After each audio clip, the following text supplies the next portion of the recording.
Alright, we're just going to wing it as always. Testing 1 2 1 2. Testing 1 2 1 2. That's the way to do it. Testing 1 2 1 2. Hopefully it works. Thank you, everybody.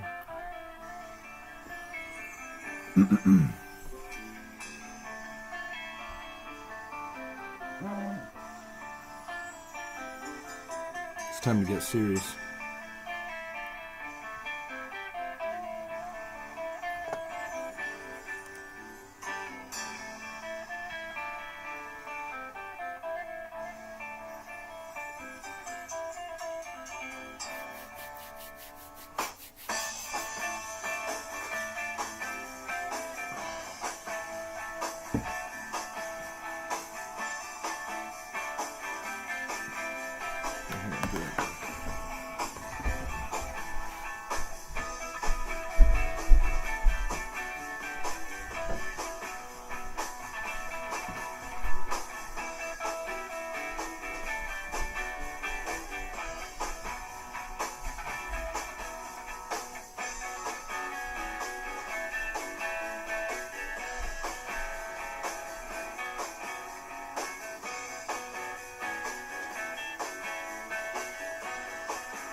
Geezy Truth News!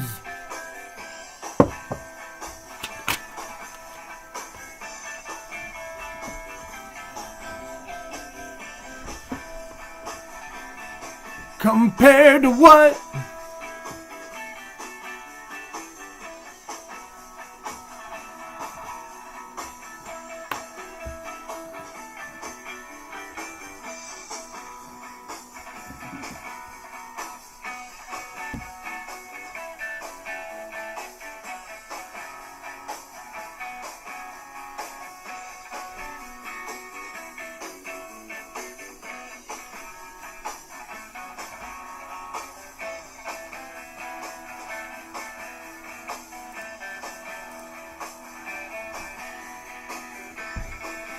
Hold on a minute.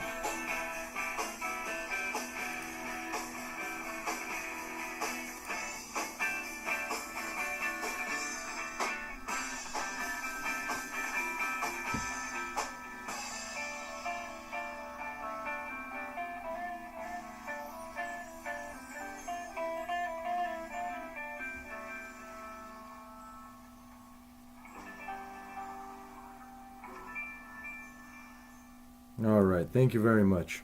Ray of Light by Sadar.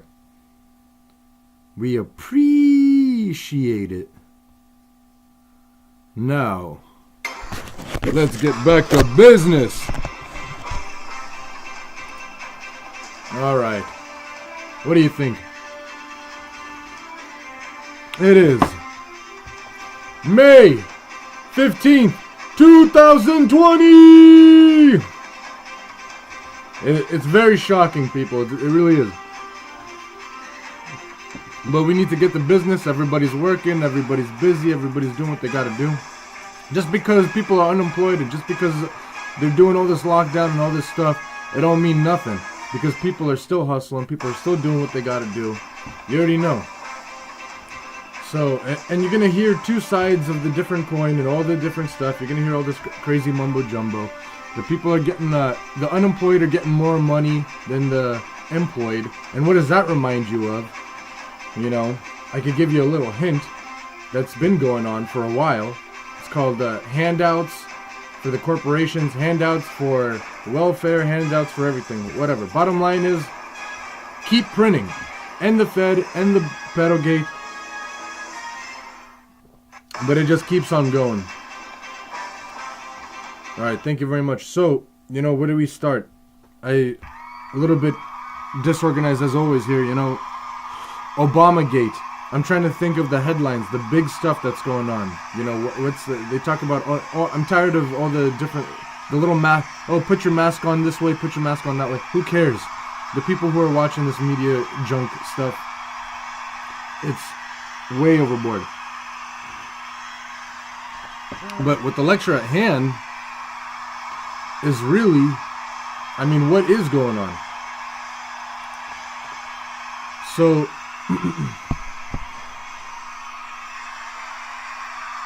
the big news is apparently Obamagate, but the people who have been paying attention obviously know that it's been going on for a while.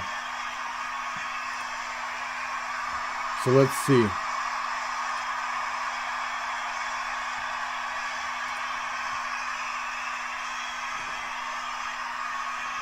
Thank you, everybody, for tuning to Geezy Truth News. It's amazing. So what do we got here? Market's been going up.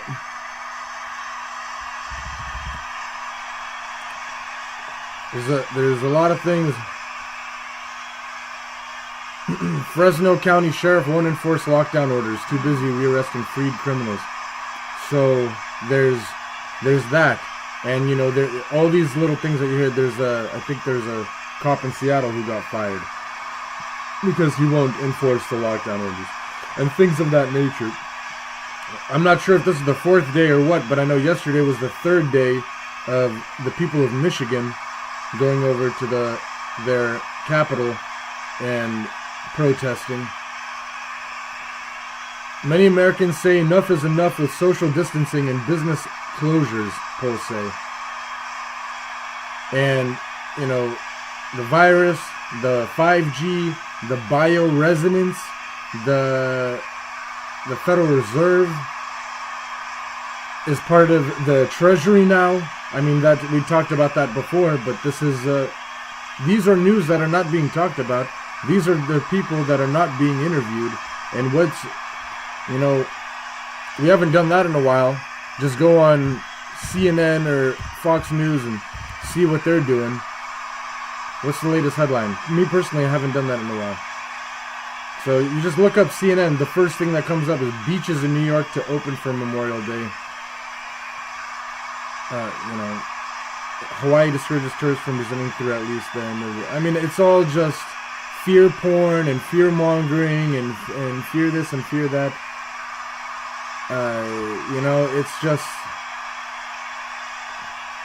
It's garbage, as we all know. But you have to keep an eye out on everything. Unfortunately, it's hard to keep up.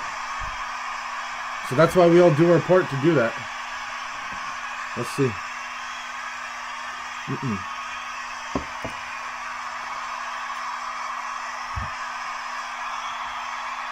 Thank you very much, everybody. Thank you. Let's see. What else can we look? Fox News. I just want to look at some of the mainstream stuff. We'll get to business, see what the updates are. Last I checked, the Dow Jones was like 25,000, if not more now. So halfway recovered from the original plunge, but it's supposed to crash so much harder. This is ridiculous. Again, the pumping and the overstimulus and it's just, it goes on and on. The quantitative easing. So Fox News, the first one.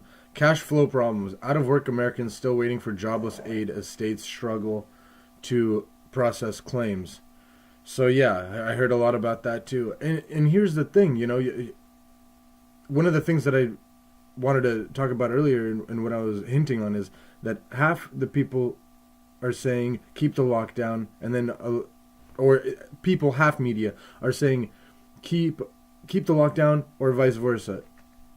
Open up the lockdown. Like Elon Musk, he wants to open up the lockdown. A lot of people want to open up the lockdown. And there's pros and cons to both these things. One of the things that I see with the lockdown that's a pro is that if everybody's locked down, then people can't be making money for the elite, and they can't be, it's like the George Soroses and the Bill Gates and other. Oh, and that's another huge thing is what's going on with Bill Gates and all these guys. And it seems like Elon Musk flipped because now he's saying, he's going. And same with Michael Moore, the recent documentary that was just put out a week or two ago, saying that he's bashing the Green Deal and there's a lot of problems with the free energy because they do the coal. Apparently, they do just as bad, if not worse. And all this and all that. But bottom line is that if you are the pro of lockdown that I see is that they can't keep making their money. The George Soroses and the Bill Gates, well, if the little peons are not making are not the cogs in the wheel and not moving, then what's, where does their wealth go and what happens? So that's that. I mean, whatever goes on. But of course, the con and what a lot of people, some people are taking it seriously and some people are not. I mean, most people, I see people walking around, driving around. It's like people are not taking. I wouldn't really call this technically a lockdown. But if the government is telling you to stay inside and this and that, so the con is they infringing on your rights. They're saying that you can't leave, the surveillance in the house, whatever. They want everybody to stay indoors, blah, blah, blah. But if nobody listens, then there's no leash. So that was the first thing on Fox News. What's warp speed? President Trump unveils new private-public partnership in vaccine hunt. There's a huge tweet that Trump tweeted yesterday morning, I believe. And I'll see if I can pull that up. Yeah, we'll see. I mean, talk is cheap. But I don't think we've had another president talk about another president like this before. And I'll see if I can get the quote. So this is a quote. If I were a senator or a congressman, the first person I would call to testify about the biggest political crime and scandal in the history of the USA by far is former President Obama. He knew everything. Do it, Lindsey Graham. Just do it. No more Mr. Nice Guy. No more talk. End quote. And that was by President Trump. So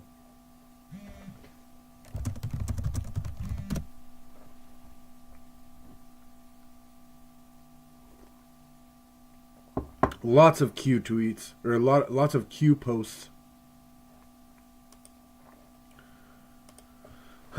Just, I mean, pumping them out. Everybody is on high gear here, is what it seems like. So we will see. What this just came out, another one. Lots of new Q drops, and of course qmap.pub. And I'll have to list all the sources as well as always. And well, the recent one, post 4,251, is a Fox News article. Q saying, "It's right in front of you. It always has been Q." Now, it was today, May 15th, 10:46 a.m. Nevada's vote-by-mail primary stirs fraud concerns as unclaimed ballots pile up. Something stinks here. Yeah, and it's just all this media. I try to pay attention sometimes, very little bit, to NPR over the news, over the radio, and it's stunning what they're all saying. I mean, it's just a lot of fear porn, a lot of fear mongering, blah blah blah. So yeah, we're talking general stuff here. We're gonna get to some serious bait here soon. We just gotta, we don't do the show often, so we try to do a broad view of what's going on. Callers call in, post, link, share, whatever works. So many Americans say enough is enough of social distancing. Coronavirus has created more socialists in America. Democratic Socialists of America adds at least 10,000 to its ranks.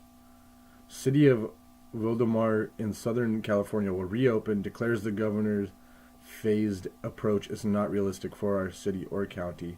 There's a lot of cabal stuff going on. The white hats, I mean, there's obviously so much stuff going on.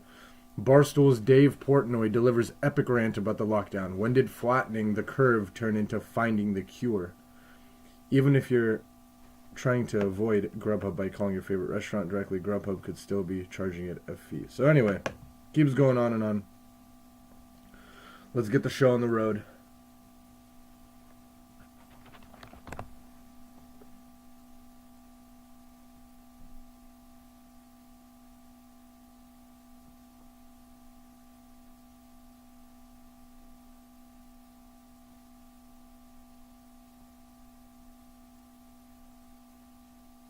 Let's see what we got.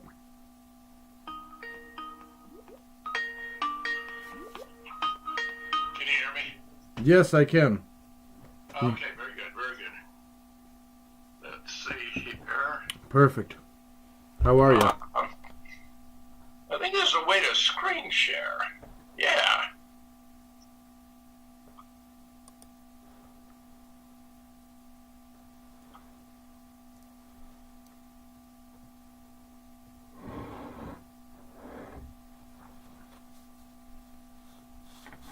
Well, I've got to open it up. I've got to add it in,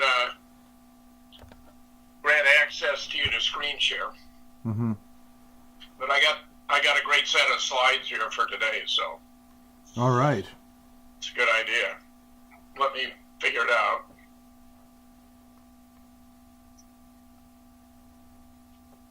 Ooh. Do you want to go about 1 hour, right? Yeah, as much as we can.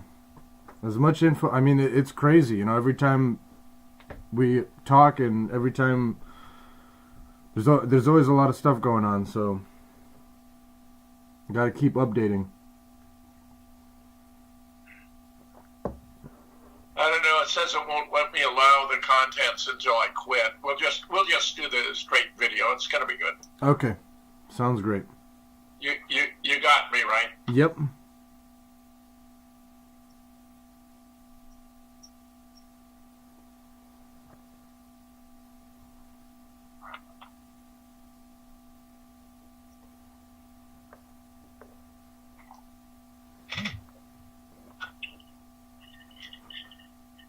No, I've got an hour. Is what I can do an hour. All right.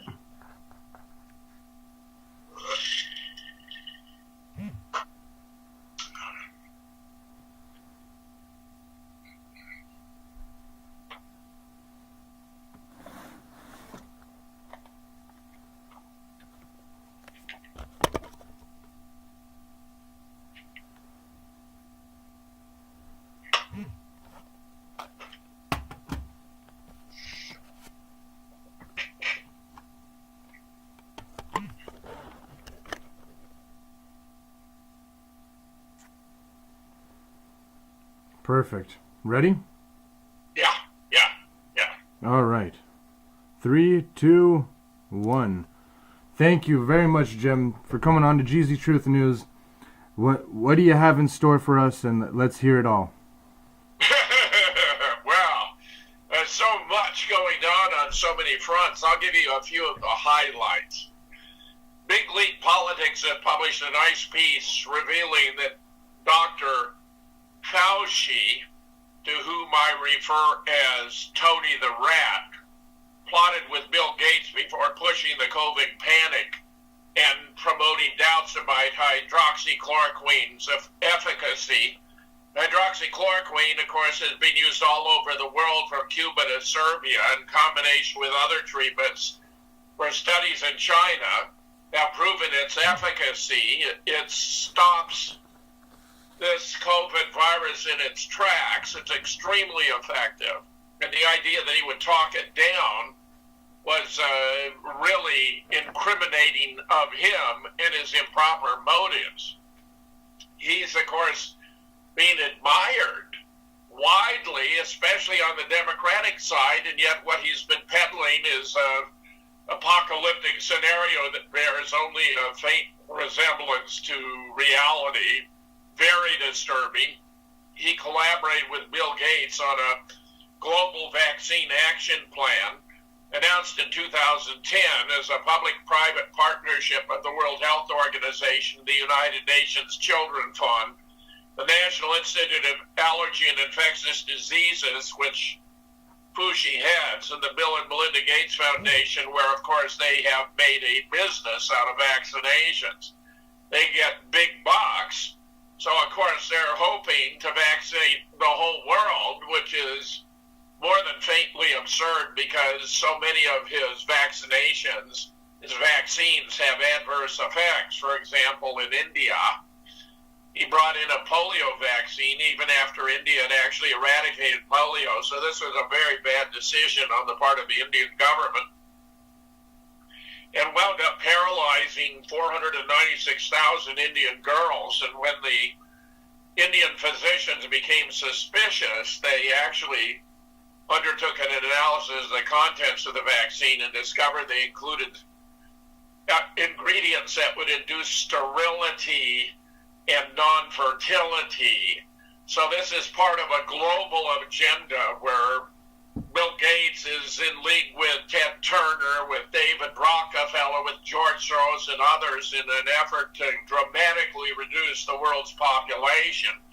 Ted Turner has advocated a 95% of the world's population, which would thereby take it from about 6.8 billion to around maybe 600 million. In fact, if you look at the Georgia Guidestones, which may even have been his contribution, 500 million. I mean, it's just ridiculous.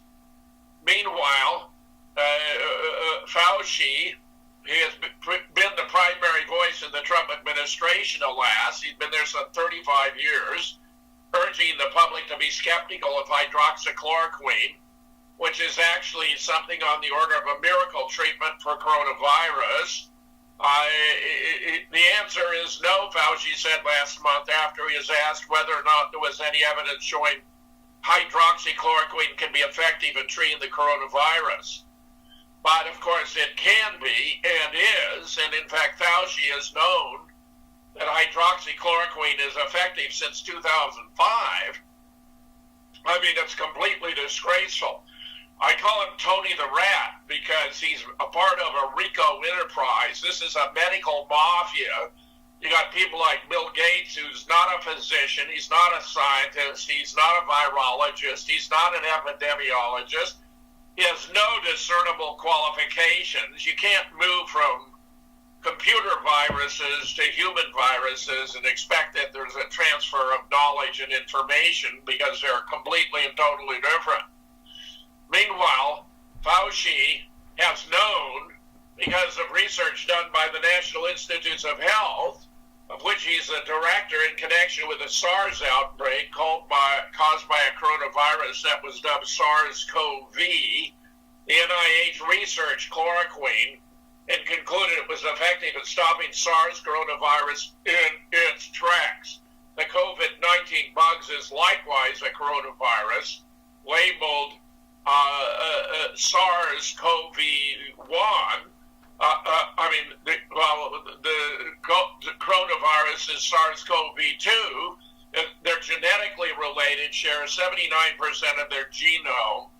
They both use the same host cell receptor, which is what viruses use to gain entry to the cell and infect the victim. Now, the New York Times has published a piece worrying about whether Americans will be willing to take a coronavirus vaccine. If they have any brains, they won't take it. It's going to be very, very damaging. I'm convinced that the whole reason for this pandemic, or shall we say one of the reasons, over and beyond wiping out small businesses or the middle class in the United States to create a two-tiered society on the feudal model of the rich ensconced in their castles surrounded by moats. Here we call them gated communities and estates.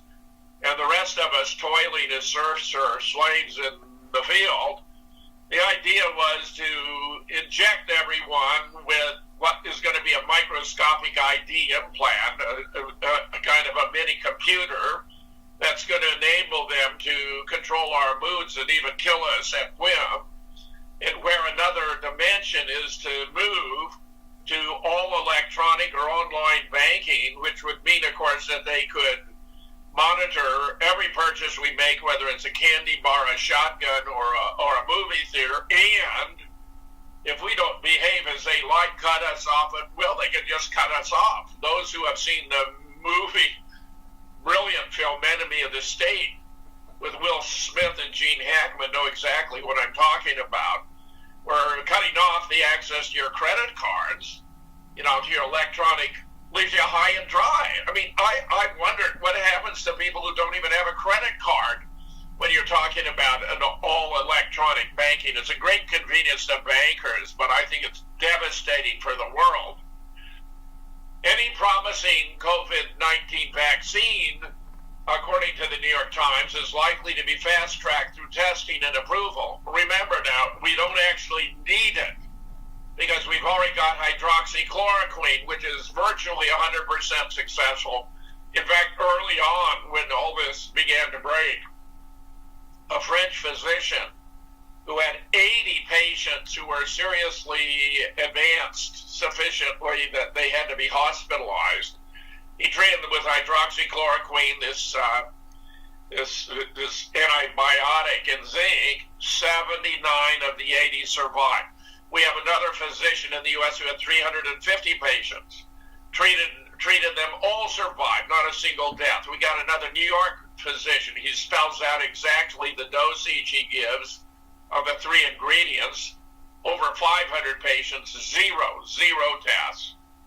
So the involvement of Bill Gates in the distribution of any vaccine is going to fuel a backlash, according to the Times, because, I mean, after all, we know the history of vaccinations in relation to the growth of autism in the United States, which was virtually non-existent until vaccines were introduced. And we know there's a perfect correlation statistically between the use of these vaccines with mercury and aluminum bases and the development of autism, where at the rate we're going, projections have it by 2050, half of our children are autistic. It turns out there was developed a drug that actually is very successful in reversing the effects of autism, and Big Pharma took it off the market and killed it. Well, it needs to be brought back. So they're worried that anti-vaccine activists who've been crusading against these groups for years will have plenty of material stockpiled. They're already taking aim at Mr. Gates with they're claiming baseless conspiracy theories, claiming he created it, is trying to profit from the virus. Well, it looks as though Fauci had a role in creating the virus, and it began at Fort Detrick, Maryland, until it was shut down. They transferred to public universities, including the University of North Carolina, Chapel Hill, where I myself taught, a great public institution. And when the program was shut off there, Fauci made arrangements with the only level 4 biolab in China, in Wuhan, for them to continue the research with a $3.7 million grant. I mean, this is just outrageous. Fauci is not a good guy. Fauci is a rat. Fauci is a fraud. Meanwhile, Trump has reported that he would rapidly mobilize the U.S. military to distribute a coronavirus vaccine once it's ready, focusing on nursing homes and the elderly, most vulnerable to deadly complications from the virus. He made this comment in an interview with Maria Bartiromo on Fox Business News, but it's not obvious why we would need the military, and it's raising some concerns that Trump may be anticipating making this inoculation mandatory, which is going to raise all hell. I mean, if there were anything Trump would do that could compromise his prospects for re-election, which at this point, in my opinion, is virtually guaranteed, it would be to promote the mandatory vaccination of every American.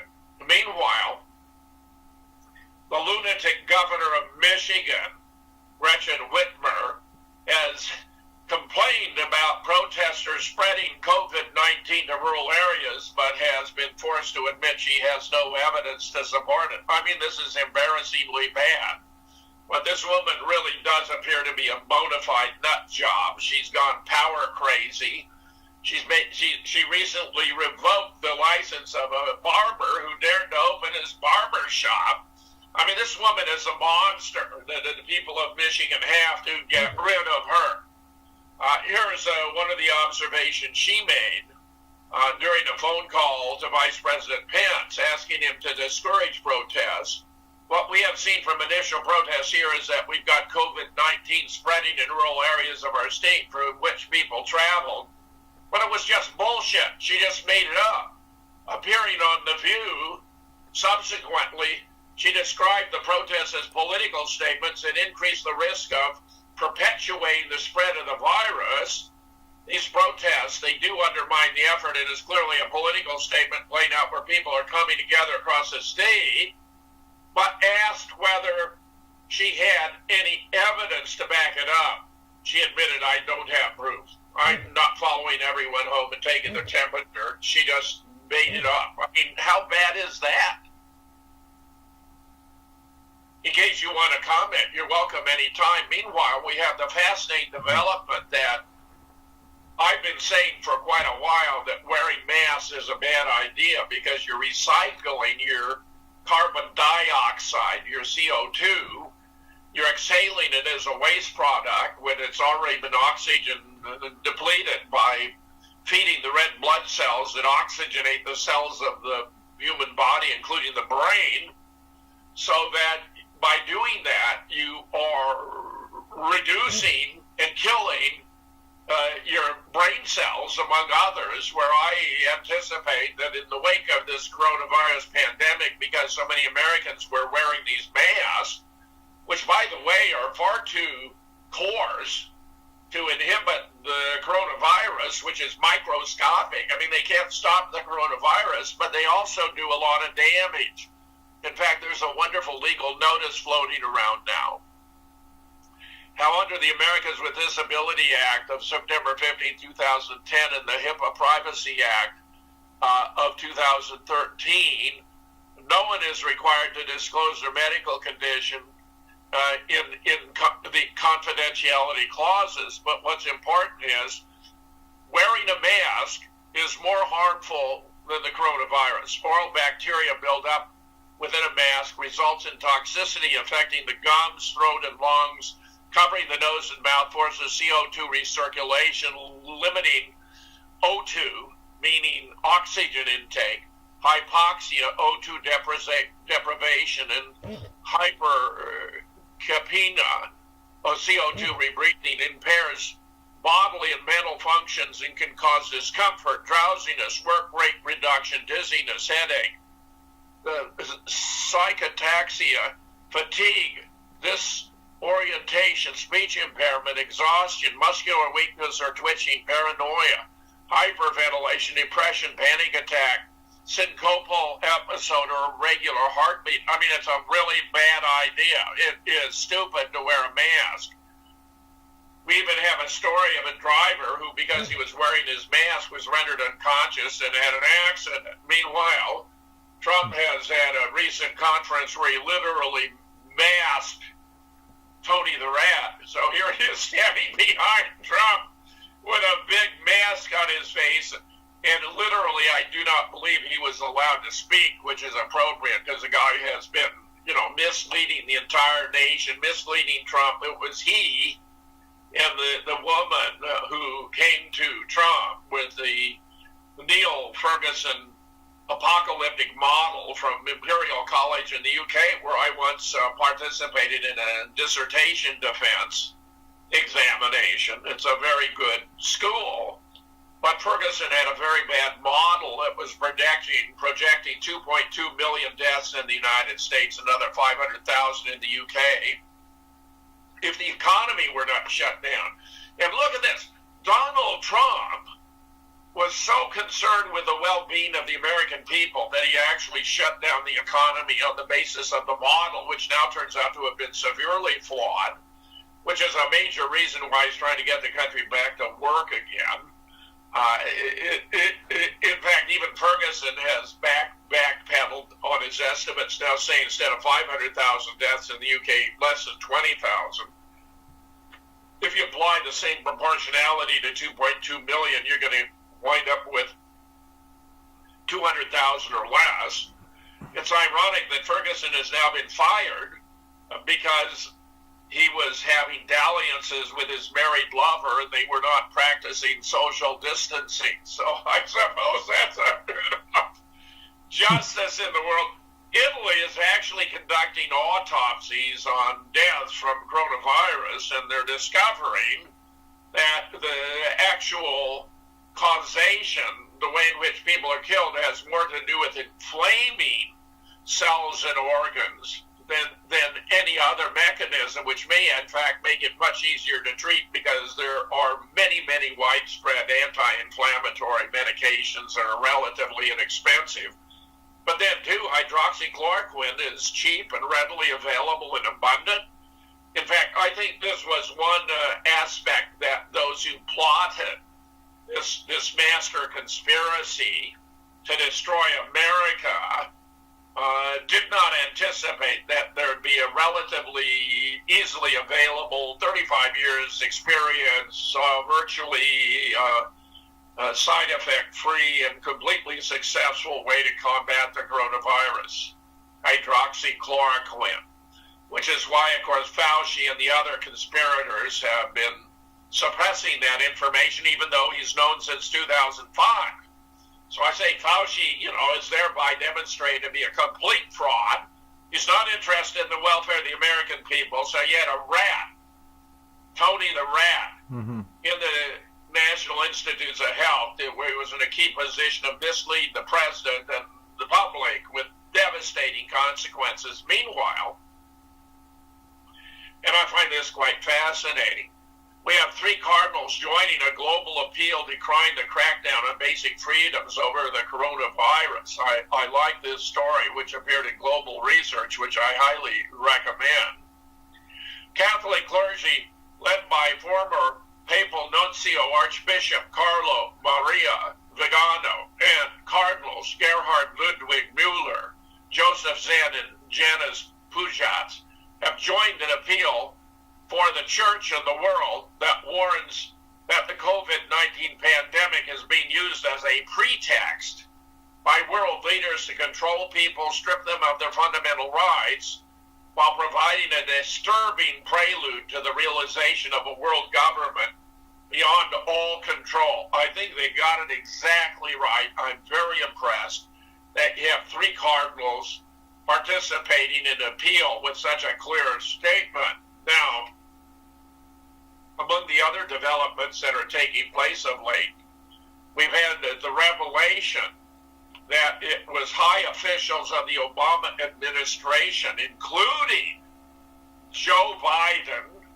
John Brennan, James Clapper, James Comey, who participated in the unmasking of Michael Flynn.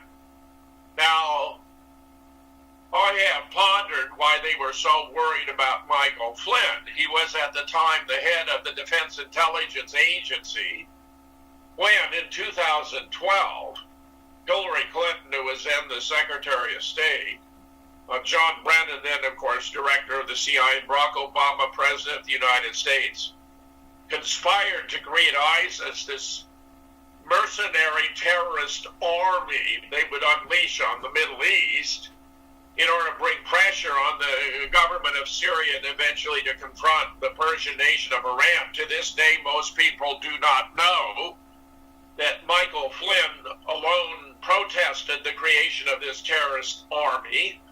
And for that, John Brennan recommended to Barack Obama that he should be fired, which Barack Obama obligingly did. Now, I'm looking at a 2012 Defense Intelligence Agency document.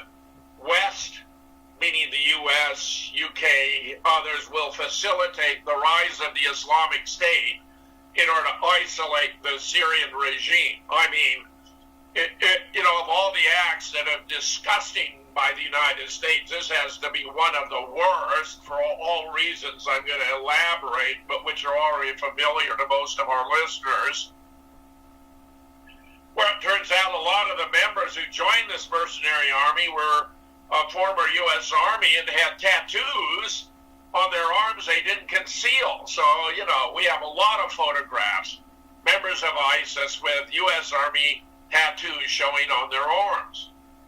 Meanwhile, a former CIA contractor has revealed that the U.S. created ISIS for the sake of Israel. The United States is seeking to have a never-ending war in the Middle East, which would make the countries there unable to stand up to Israel, says a former CIA contractor, Stephen Kelly. The purpose of creating this group, ISIS, is to have a never-ending war in the region that serves several purposes, Obviously, it's going to break apart the countries and disrupt the people and reduce our ability to stand up to Israel. Kelly went on to say, the other thing is providing the constant flow of orders for weapons from the military-industrial complex back home, which, of course, is feeding a lot of money to the senators who are pushing for these wars. So that's all very, very significant. Meanwhile, we have a photograph from a soundstage where they're filming a fake ISIS beheading video. This is not actually the moon landing set. Well, we know that Stanley Kubrick appears to have filmed the moon landing footage on a soundstage with a huge grant from the American government to fake the moon landing under the auspices of Richard Tricky Dick Nixon. But it was, a creation of one of many different fake videos they have, some of which involve terrorists who are, giants in comparison to those they are supposedly beheading. It's all propaganda. It's all fake. But where this is particularly disturbing, claiming the Quran support the Islamic State codifies sex slavery in conquered regions of Iraq and Syria and uses the practice as a recruiting tool. In other words, ISIS enshrines a theology of rape. Here's a story about it. In the moments before he raped the 12-year-old girl, the Islamic State fighter took time to explain that what he was about to do was not a sin, because the preteen girl practiced a religion other than Islam. The Quran not only gave him the right to rape her and condoned and encouraged it, he insisted he bound her hands and gagged her. Then he knelt beside the bed and prostrated himself in prayer before getting on top of her. I mean, how disgusting. As a recruiting tool, you explain you can rape all the women and girls we find where we slaughter their families. Meanwhile, and this is pretty stunning, Rand Paul has called for an investigation into the handling of the Michael Flynn case. I think that's totally appropriate, totally apparent. It's all too clear. This goes right up to and involves the former president of the United States, Barack Obama. In fact, here's a report about it from one of the participants. POTUS, meaning Obama, wants to know everything we are doing. Which brings us back to that infamous question, what did the president know and when did he know it? Obviously, Obama is not worried about being ousted from the White House, but that doesn't change the fact that political malfeasance, if it did occur, requires some sort of a remedy to set it right.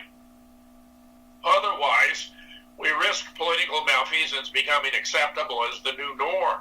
If a crime was committed, a price must be paid. Trump has tweeted some thoughts about that topic. If I were a senator or congressman, the first person I would call to testify about the biggest political crime and scandal in the history of the USA by far is former President Obama. He knew everything. Do it.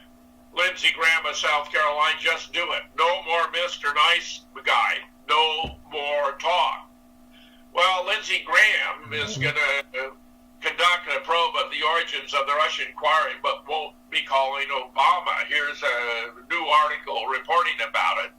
Senate Judiciary Committee Chairman Lindsey Graham said Thursday his committee is opening a wide-ranging inquiry into the Russian investigation, but rejected President Donald Trump's call to bring in former President Barack Obama to testify. I'm greatly concerned about the precedent that would be set by calling a former president for oversight, said Graham, a South Carolina Republican and staunch Trump ally. No president is above the law. However, the presidency has executive privilege claims against other branches of government. Mr. Graham noted the surprising nature of his announcement, saying, "To say we are living in unusual times is an understatement." The U.S. has a sitting president accusing the former president of being part of a treasonous conspiracy to undermine his presidency, Mr. Graham said. We have the former president suggesting the current president is destroying the rule of law by dismissing a case against Mr. Trump's first national security advisor, Michael Flynn, and all of this occurring during a major pandemic. We must determine if the request to view Flynn's name in intelligence reports was legitimate, Graham said, talking about the unmasking by top Obama officials. Believe me, this is very, very serious. Meanwhile, in my own newspaper, the Wisconsin State Journal, just today, we had an op-ed from the Wall Street Journal republished. Obama is wrong about Flynn's actions. Former president and lawyer misstates the crime and what the real threat to justice is. I like this. Barack Obama is a lawyer, so it was stunning to read that he ventured into the Michael Flynn case in a way that misstated the supposed crime and ignored the history of his own administration in targeting Flynn. Since a former president chose to offer his legal views when he didn't need to, we wonder what he's really worried about. There is no precedent that anybody can find for someone who has been charged with perjury just getting off scot-free, Obama said in a Friday call to about 3,000 members of the Obama Alumni Association. Obama added, that's the kind of stuff where you begin to get worried that basic, not just institutional norms, but our basic understanding of rule of law is at risk. And when you start moving in those directions, it can accelerate pretty quickly, as we've seen in other places. Even discounting for Obama's partisan audience, this gets the case willfully wrong. Flynn was never charged with perjury, which is lying under oath in a legal proceeding. Flynn pleaded guilty to a single count of lying to the FBI in a meeting at the White House on January 24, 2017, that he was led to believe was a friendly chat among colleagues. As for scot-free, that better applies to former President Bill Clinton, who lied under oath in a civil case and was impeached for perjury but was acquitted by the Senate. We understand why Obama wouldn't bring that up. We doubt Obama has ever read the Justice Department's motion to drop the Flynn prosecution. If he does ever read it, you'll find disconcerting facts that certainly do raise doubts about whether our basic understanding of rule of law is at risk, though not for the reasons he claims. Start with prosecutorial violation of the Brady Rule, which Obama knows is a legal obligation that the prosecution must turn over potentially exculpatory evidence to the defense. Yet prosecutors led by Special Counsel Robert Mueller didn't disclose that the interviewing FBI agents at the time didn't think that Flynn had lied about a phone call with the Russian ambassador. Worst of all, as a legal matter, is that they never told Flynn there was no investigative evidentiary basis to justify the interview. The FBI had already concluded there was no evidence that Flynn had colluded with Russia in the 2016 election and had moved to close the case. James Comey's FBI cronies used the news of Flynn's phone call with the Russian ambassador as an excuse to interview the then National Security Advisor and perhaps trap him into a lie. All of this was moved along politically by leaks to the media about Flynn's phone calls with the Russians. The U.S. eavesdrops on foreign officials as a routine, but names of innocent Americans on those calls are supposed to be shielded. Senior Obama officials have acknowledged they unmasked Flynn's name. Then, what a surprise, news of Flynn's call and its contents pop up in the Washington Post. All of this raises questions about the role of the Obama Justice Department and the White House played in targeting Flynn.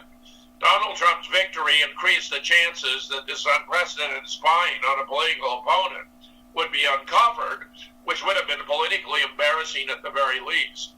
Targeting Flynn kept the Russian collusion pot boiling and evolved into the 2-year Mueller investigation that turned up no evidence of collusion.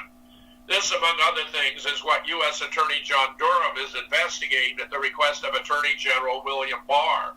Maybe that's why Obama is so eager to distort the truth of the Flynn prosecution. Now, that's a brilliant op-ed from the Wall Street Journal. Just consider the following contrast. Without his knowledge, this is a photograph of Richard Nixon. Without his knowledge, this man's re-election committee attempted to wiretap a single phone in the opposing party's headquarters, a phone used to hire hookers. It was brought down into disgrace in Watergate is considered the greatest act of political corruption in U.S. history.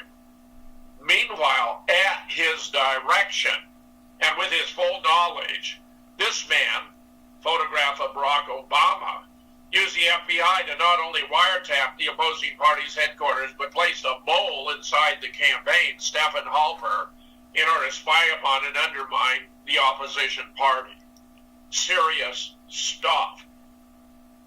Meanwhile, there's a wonderful article I've just republished on my blog at jamesfetzer.org by Mark Thiessen. The pandemic will fuel the populism that sent Trump to the White House. The Biden campaign is hoping the COVID-19 pandemic will serve as a brake on the populism that propelled Donald Trump to the White House. In a time of crisis, the thinking goes, Americans will lose their appetite for political disruptors and come to a renewed appreciation for the steady hand of experts who can guide us through the storm. If anything, the opposite is likely to be true. When the after-action reports on this pandemic are written, the elites are not going to come out looking very good. Why is American lockdown today?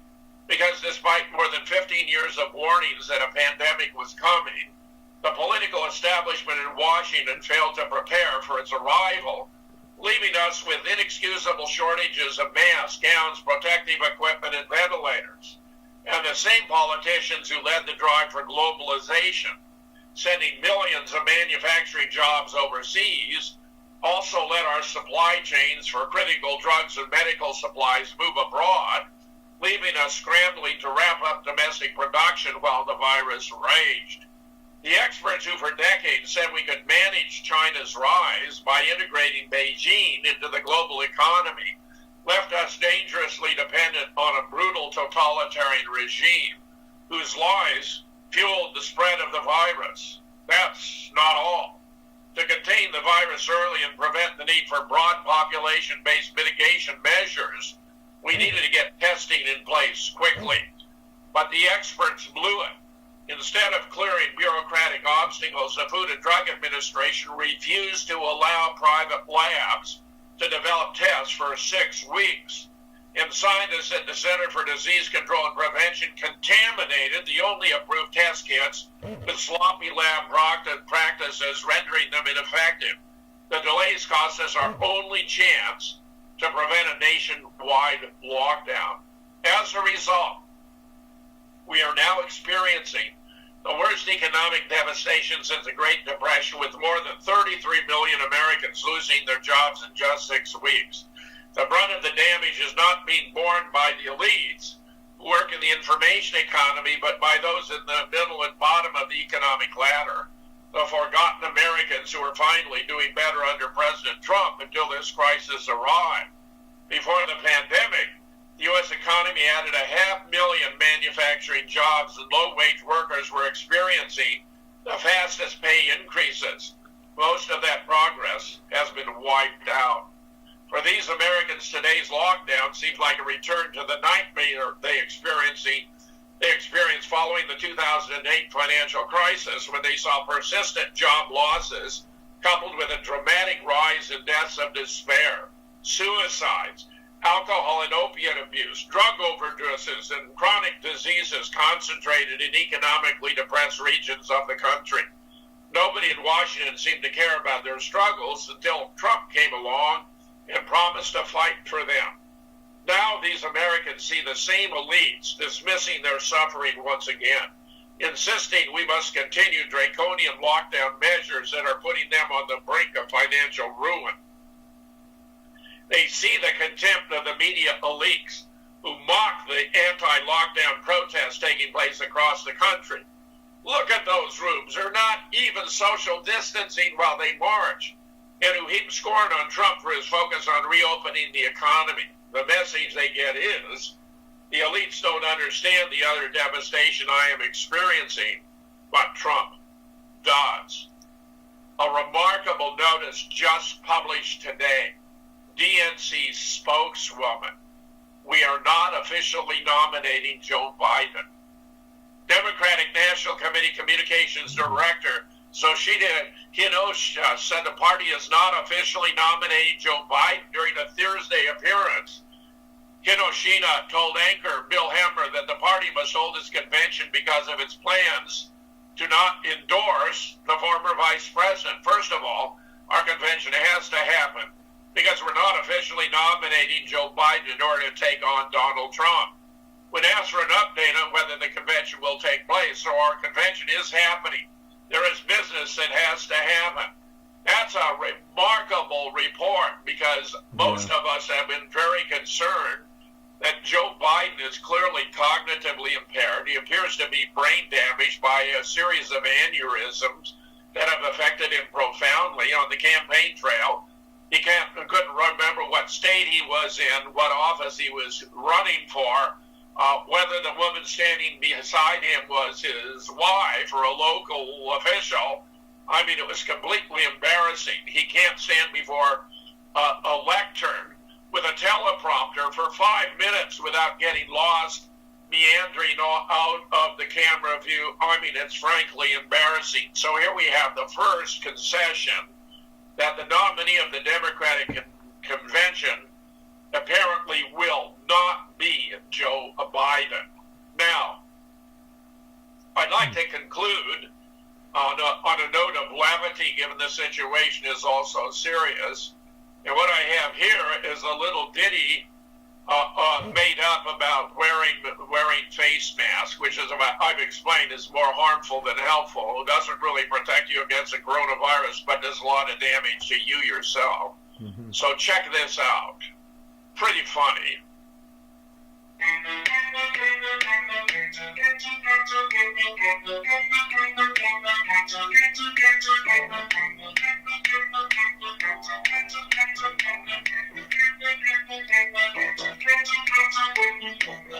wear my face mask in my car so I can virtue signal in my neighborhood.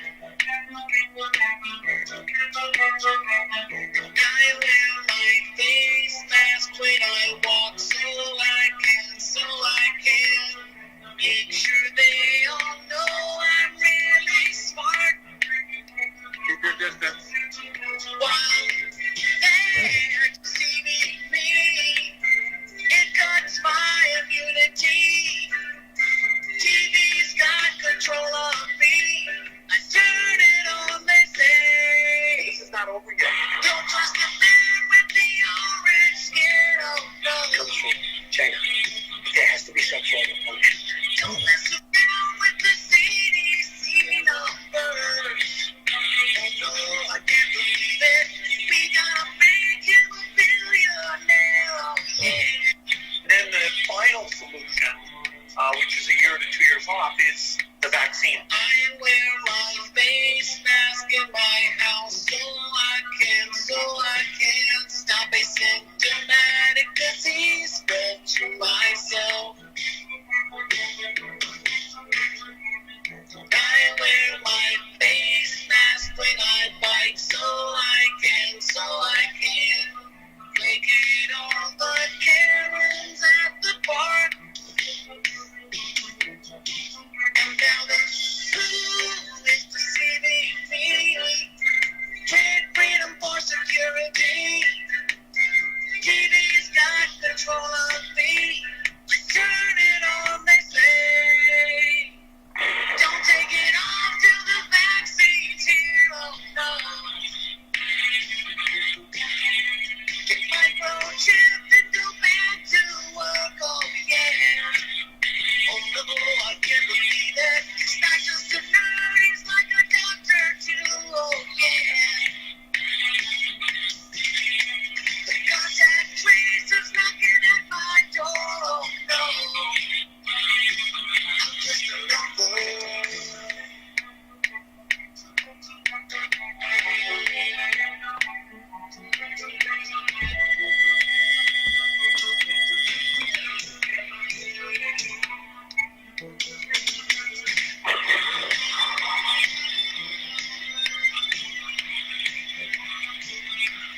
Wow.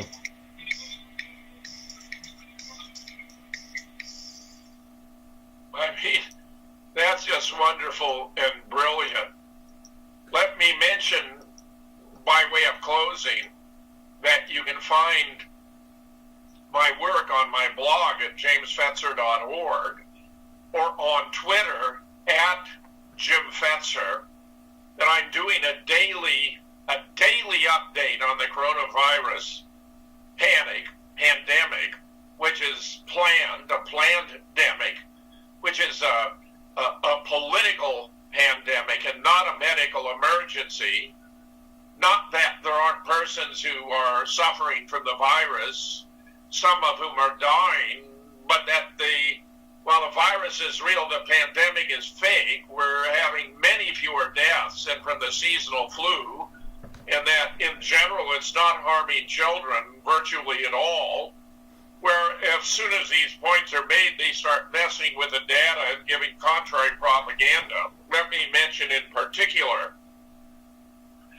in just 2 days hence on Sunday, from 10 to midnight Central Time, I will be initiating a new program, Jim the Conspiracy Guy. Jim the Conspiracy Guy, where it'll be a 2-hour program where during the first hour I lay out the basic evidence about one or another controversial event. It could be things like JFK or 9/11 or Sandy Hook or the moon landing. In the second hour, I take questions and field issues from those who are participating in the program.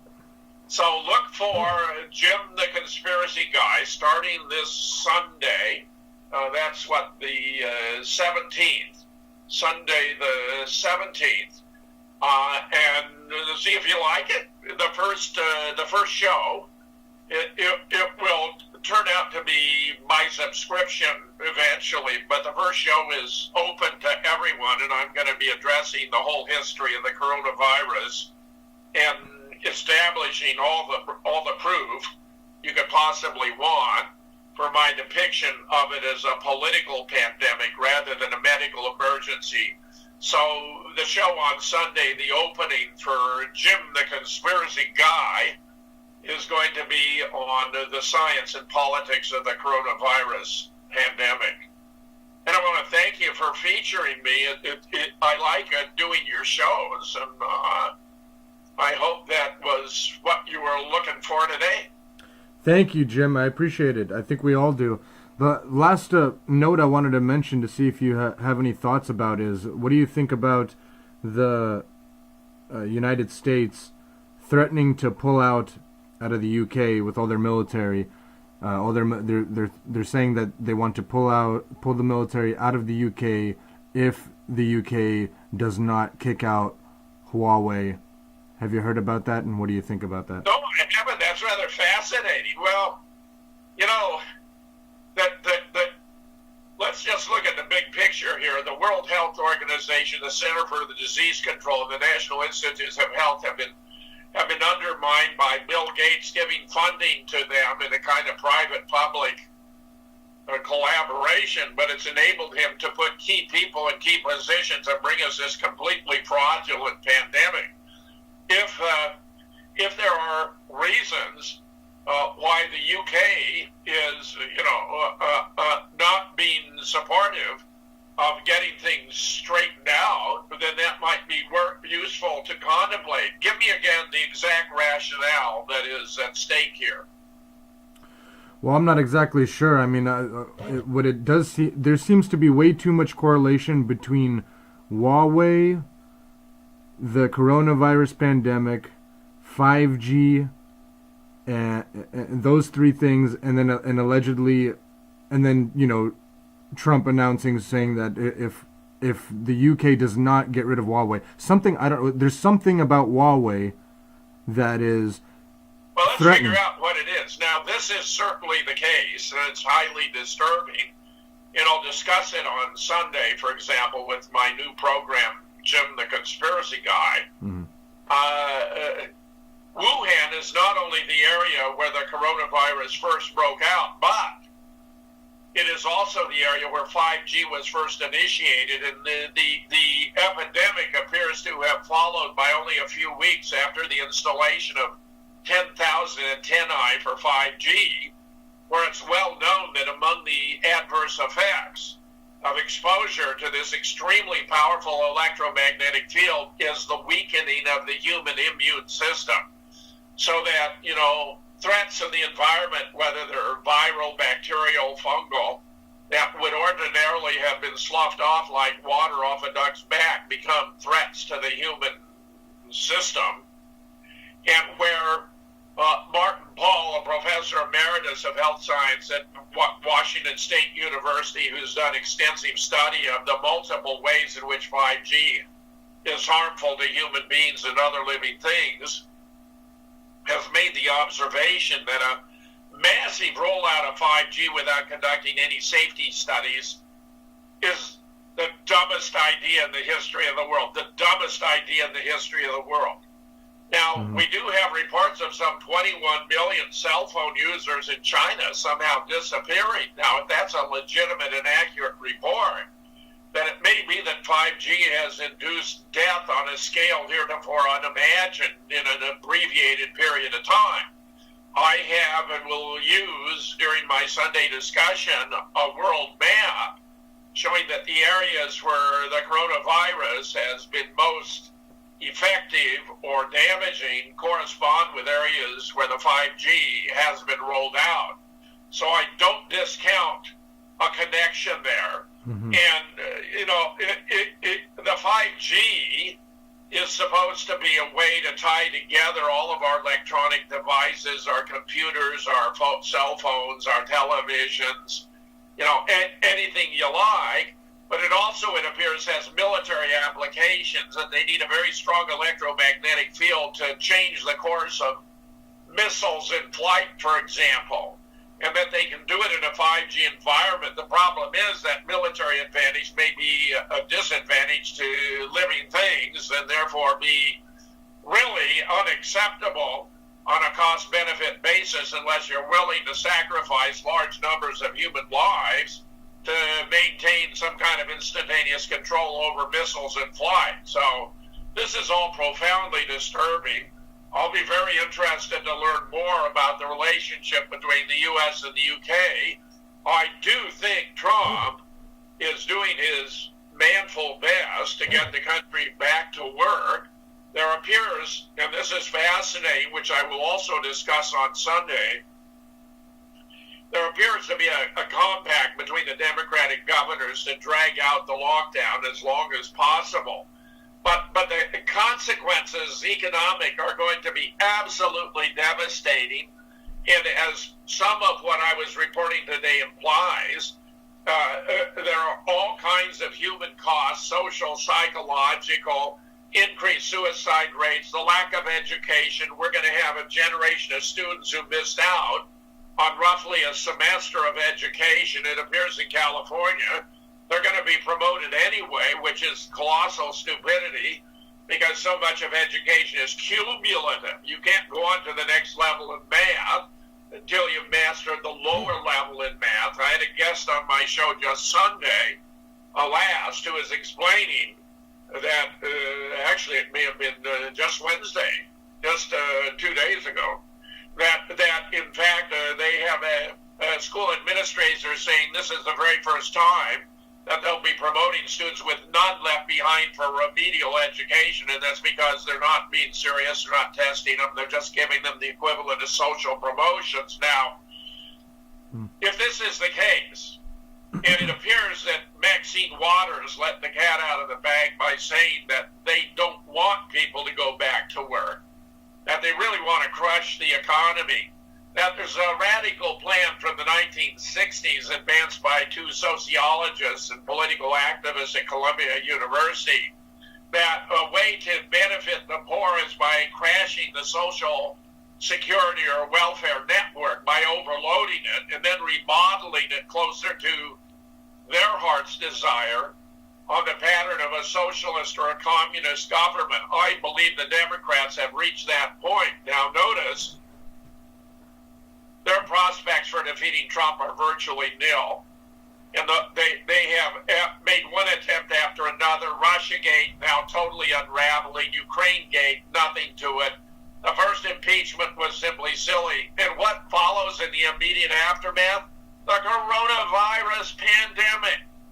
And we find, that their media allies on MSNBC, for example, or CNN, are doing their best to make the case that Trump was slow to act. But Tony the Rat Fauci was saying initially there was nothing here to worry about. We didn't need masks. We didn't need to take any special precautions. And when you see that the CDC was holding back and authorizing private firms from developing, testing procedures and so forth, you can see they wanted to let this go long enough to get a real foothold here in the United States.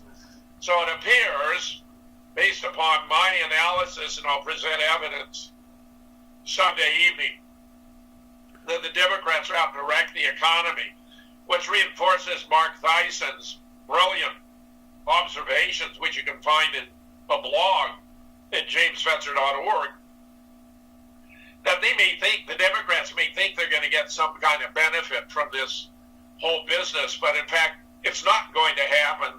They're suffering from a mass illusion. They believe their own propaganda.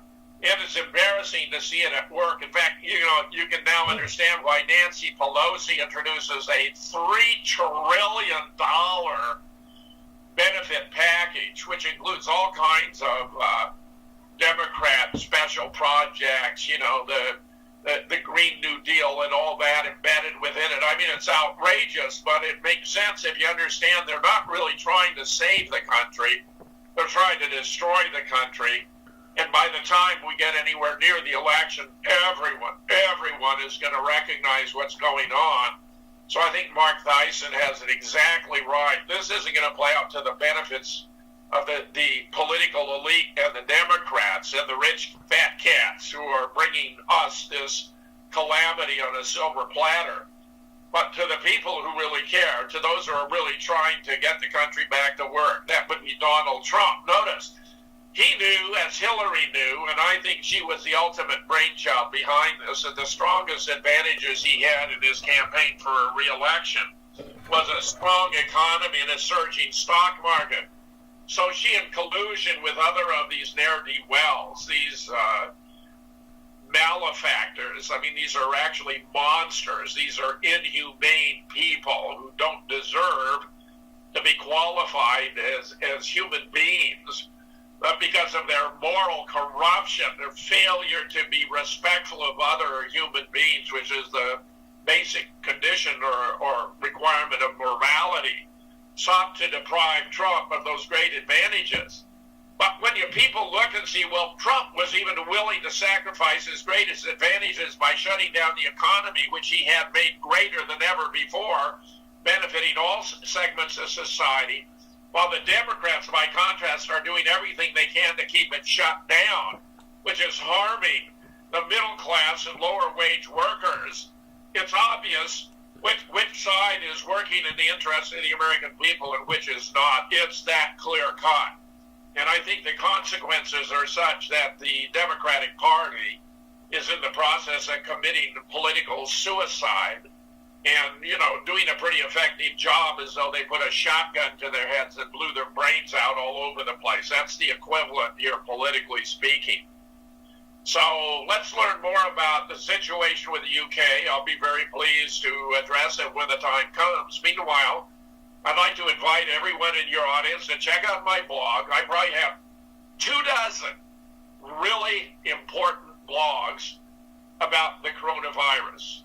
And on Twitter, at Jim Fetzer, you can catch 3 weeks worth of daily updates with Dean Ryan in LA and Mike Bear in Seattle, where we have been doing our very best to keep the public informed of what's going on from day to day to day. You can find them all archived there on my Twitter account, at Jim Fetzer. And I'll just say, finally, if you think you might like it, why not check out Jim the Conspiracy Guy Sunday night, 10 to 12 Central. That's obviously 11 to 1 a.m. Eastern, 8 to 10 Pacific. See if you like it.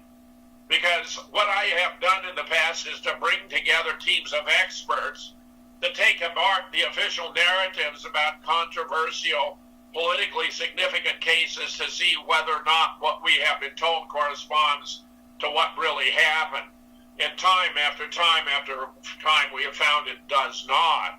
Whether you're talking about JFK or 9/11 or Sandy Hook or the Boston bombing or even the moon landing.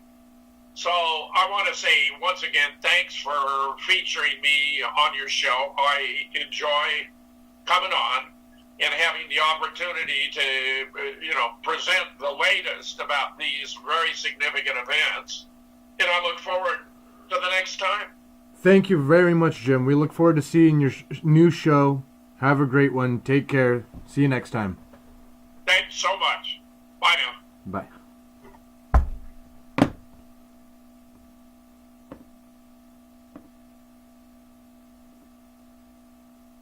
All right. Well, thank you very much, everybody. That was the source from the main guy himself, Dr. Jim Fetzer, PhD, former Marine. Thank you very much. That's, we're all trying to figure out all the updates here, and so that's the best intel that we can get up. And, we'll just keep sharing, keep updating. Be sure to check out his new show. And we'll, callers call in, people figure things out, and whatever new intel you guys got, go ahead and share it, and let's see what we got. So thank you very much, everybody. Take care. Geezy is out.